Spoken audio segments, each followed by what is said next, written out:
अभी मैं 5 थप्पड़ आपको सुनो, 5 थप्पड़ कोई आपको मारे, एक बार कहे कि ये गलती हो गया। पत्रकार से ऐसे बात आप कर रहे लोग पत्रकार नहीं, आप लोग देश के आतंकवादी हो। अगर एक बात की औलाद हो, ये साबित करो कि मैंने सरकार का दिया हुआ एक कन भी लिया होगा, मैं फांसी के फंदे पर झूलने के लिए तैयार हूं। नहीं तो तुम जैसे आतंकवादी भरवे दल्ले दलालों ने देश को गुमराह किया। बेशर्मो सुन तो लो, 400 रुपए 2014 में जो सिलेंडर मिल रहा था, हमें वही खराब दिन ला दो। हमें मोदी जी का ये अच्छा दिन नहीं चाहिए। हाथ जोड़कर विनती है, आइए देखते हैं मजा आएगा। सवाल पूछा आप लोग सरकार की दलाली में ये भूल गए कि प्रधानमंत्री ने 13 बार पेट्रोलियम पदार्थों के दाम बढ़ाए और 5 बार कम कर दिया। कि पेट्रोल के दाम कम हो चुके हैं। अभी मैं 5 थप्पड़ आपको सुनो, 5 थप्पड़ कोई आपको मारे, एक बार कहे कि ये गलती हो गया। पत्रकार से ऐसे बात कर आप रहे लोग पत्रकार नहीं, आप लोग देश के आतंकवादी हो। आतंकवादी एक जगह बम फोड़ सकता, बिल्कुल। आप चाइना पर सवाल पूछो, प्रधानमंत्री से नहीं पूछते। चाइना ने पुल बना लिया, आप सवाल नहीं पूछते प्रधानमंत्री से कि भूखमरी के इंडेक्स में भारत का स्थान कहाँ है, आप सवाल नहीं पूछते। मंदिर तो बन रहा है ना सर, हैं? मंदिर तो बन रहा है। भीख मांगोगे वहाँ कि घंटा बजाओगे? बाबा मिल गए। अरे भैया, बाबा मिल गए, कैलाश मानसरोवर आ गया हिंदुस्तान में। अब ज्ञान बाबी अरे भैया मिले हैं। सुन तो लो, कभी अपने पापा से बोलता था कि राजा बाज बहादुर के नेतृत्व में जब कैलाश पर्वत का जो एरिया है मानसरोवर का जीत लिया गया, तो हिंदुओं के जो सबसे बड़े आराध्य शिव हम सबके दिल में बसते हैं। आपके दिल में, इनके दिल में, उनके दिल में, सबके दिल में बसते हैं। तो वो शिव कहाँ विराजमान है? वो शिव कैलाश पर्वत पर हैं और वो कैलाश पर्वत चाइना के कब्जे में है। कब ये भाजपा आरएसएस के अंडोले लाठी भाला लेकर चड्डी वाले वहां तक जाएंगे? अच्छा, ये पूछो तो बाबा मिल जाएंगे। लोगों ने वोट दिया अच्छे दिन के नाम पर। कहाँ है अच्छे दिन? तो अच्छे दिन तो आ लोग गए ना। आ गए, ये अच्छे दिन है। अब बजट इतना अच्छा पास हुआ है तो लोग कह रहे हैं अच्छे दिन आ गए। तब पहन लो पैरों में पैजाब, घाघरा चोली पहन के वहीं डांस करो, ठुमका लगाओ भाजपा कार्यालय के सामने। क्या बात कर रहे हो आप? अरे उज्ज्वला योजना में जो सिलेंडर बांटे गए उसके 20% भी रिफिलिंग हो रहा है क्या? फिर रही बात अच्छे दिन, अरे हमारा वही पुराना अच्छा दिन लौटा दो ना, जिसमें 400 रुपए में सिलेंडर मिल रही थी। अरे सुनने रे बेशर्मो सुन तो लो, 400 रुपए 2014 में जो सिलेंडर मिल रहा था, हमें वही खराब दिन ला दो।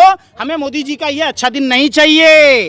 हाथ जोड़कर विनती है, इनको बोलिए अपने अच्छे दिन वापिस ले लें। हमारा वही दिन चाहिए जब 71 रुपए का पेट्रोल और 55 रुपए 49 पैसे का डीजल, 400 रुपए से कम की सिलेंडर मिल रही थी। हमको वो चाहिए। भारत जो लोग विरोधी है वही सबसे पहले 5 किलो अनाज के लाइन में मिलता है। हो गया, आप जैसे लोग।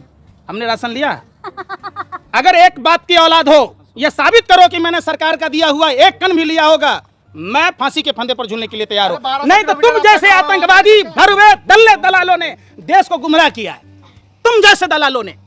मैंने नहीं लिया सरकार का एक पैसा भी। 20 लाख हजार करोड़ रुपए का पैकेज था कोरोना राहत के नाम पर, 20 रुपया मिला क्या?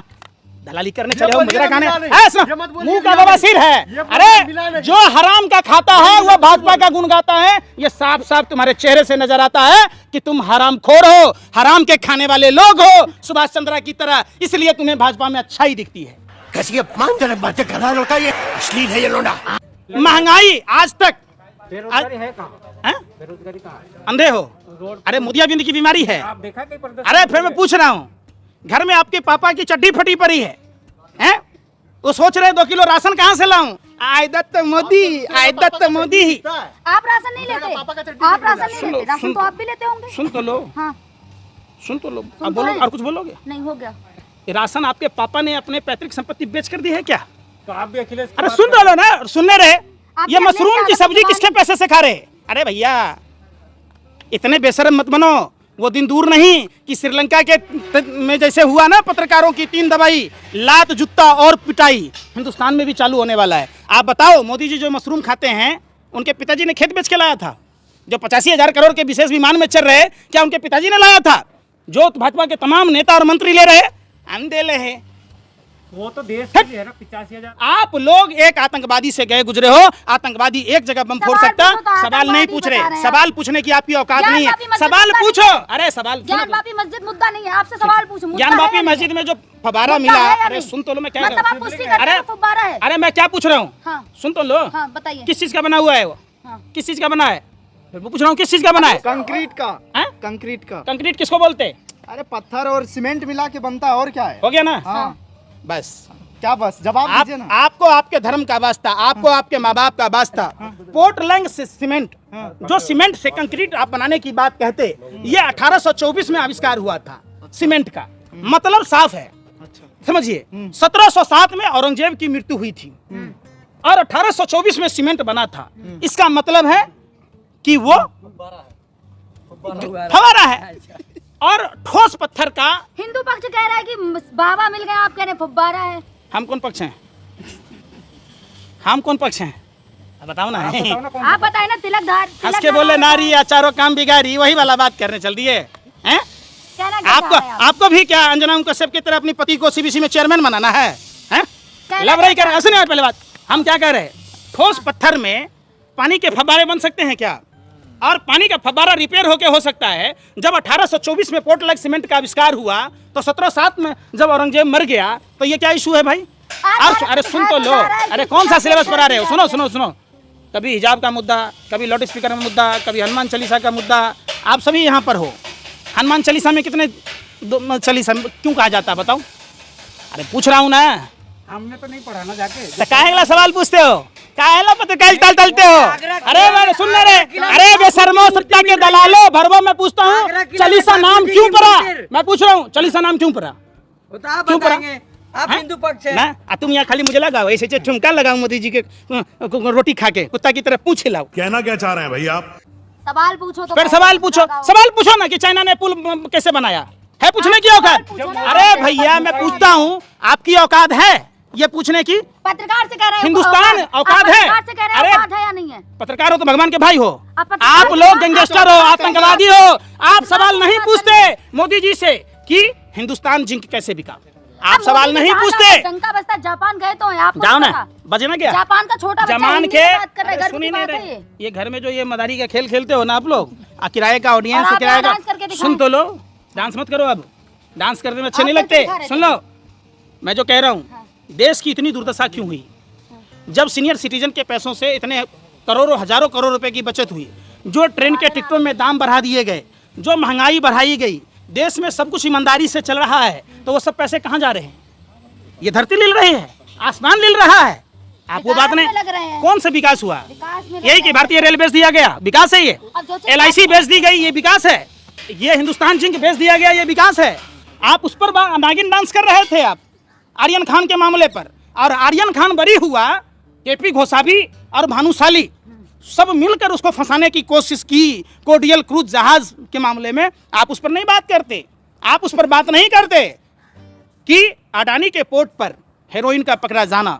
आप नहीं बात करते कि वही गुजरात जो देश को दिशा दिया, जो देश को गढ़ने का काम किया, जो देश को निर्माण किया, उसी गुजरात को, सरदार पटेल और महात्मा गांधी के गुजरात को सिर्फ मोदी और शाह की जोड़ी लगातार बदनाम क्यों कर रही है? क्या बात कर रहे हो आप बात नहीं करते। ज्ञान पापी में क्या है ये आपको पता है, लेकिन पुलवामा में 300 किलो RDX किसका था? 50 किलो जेलेटिन किसका था? वो कार किसकी थी उसका पता आपसे नहीं चलता है। ये आपके औकात के बाहर की बात है। आज भी उन शहीद परिवारों के लोग की पेंशन वाजपेयी सरकार में जब बंद हो गई थी, तो आप समझो उन लोगों के घर पर चलाना, कोई दूध बेच रहा है, कोई सब्जी बेच रहा है। भारत माँ की सेवा करने वाले लोग के परिवारों की स्थिति ऐसी है, वो सवाल आप नहीं पूछोगे। सवाल क्या पूछोगे? वहाँ ये हुआ, वहाँ ये हो रहा है। अरे बोलने में और करने में फ़र्क है ना। उन्होंने तो बोला था बुलेट ट्रेन चलाएंगे, साधारण ट्रेन इनकी चलाने की औकात नहीं है। आप उस पर सवाल पूछो ना। इस धर्म की यार में आप भारत को गर्त में ढकेल रहे हैं, ये चीज़ बर्दाश्त नहीं है। और सुनिए, हकला मत बनो, हकलाओ मत। हम समझ रहे हैं कि बिल्ली की तरह रास्ता काट रहे हो, क्योंकि पैसा मिला हुआ है, और नहीं ये करोगे तो पैसा मिलेगा नहीं, वापस ले लेगा और उल्टा ईडी का झपा मार देगा। आपको आंसर देने के पैसे मिले हैं क्या? सुन तो लो, जब हमें हम सवाल तो करने भारत की के बात नागरिक है। हैं, इसलिए सवाल उसी पूछना भारत के नागरिक हम भी हैं। है सवाल ना। पूछना हमारा हक खाओ अपने माँ की बाप की कसम की मोदी जी अच्छा कर रहा है, बता दो आज भारत के नागरिक हो। खाओ भारत माँ की कसम। जो अच्छे अरे फिर वही बात, खाओ भारत की मिट्टी छू कर कसम। पत्रकारिता करते हो आप, भारत की मिट्टी को छू कर कसम खाओ। अरे इस मिट्टी को लो, इस मिट्टी की कसम खाओ। अरे दलालो भरवो कसम खाओ इस भारत की मिट्टी का। खाओ कि हम देश के प्रति सच बोलेंगे। देश में जो सरकार है, मौजूदा सरकार ईमानदारी सरकार है। खाओ कसम, रखो ना हाथ इस पर रख लो ना। अरे शर्म क्यों आ रहा है? क्यों दांते फाड़ रही हो? आते रखो ना, ये भारत की मिट्टी है। अरे इसको ऐसे लगाओ अपने सीने से, माथे से, ये मिट्टी है भारत की, इसी मिट्टी में दफन होना है। अरे बेशर्मी की हद छोड़ो, नाचना तमाशा करना बंद करो, खाओ मिट्टी की कसम। सवाल नहीं, सवाल पूछो कि देश बेचना उचित है। जो हम आपकी बात क्यों सुनेंगे? आपको पैसा मिला है सुनाने की, हमको नहीं मिला है। हम लोग ये मिट्टी की कसम खाओ। अरे आप सभी दलालों को खुला चैलेंज है, किस भारत माँ की मिट्टी की कसम खा के बताओ कि जो सरकार बैठी है वो बिल्कुल सही है। जो अच्छे काम किए उनके बारे में बताएंगे। बता दो ना अच्छे काम। लो मिट्टी पर हाथ रख के कसम खा लो ना, खाओ ना आप भी मोदी जी की तरह सौगंध इस मिट्टी की, दे तो दुतने नहीं दूं। मजा आया।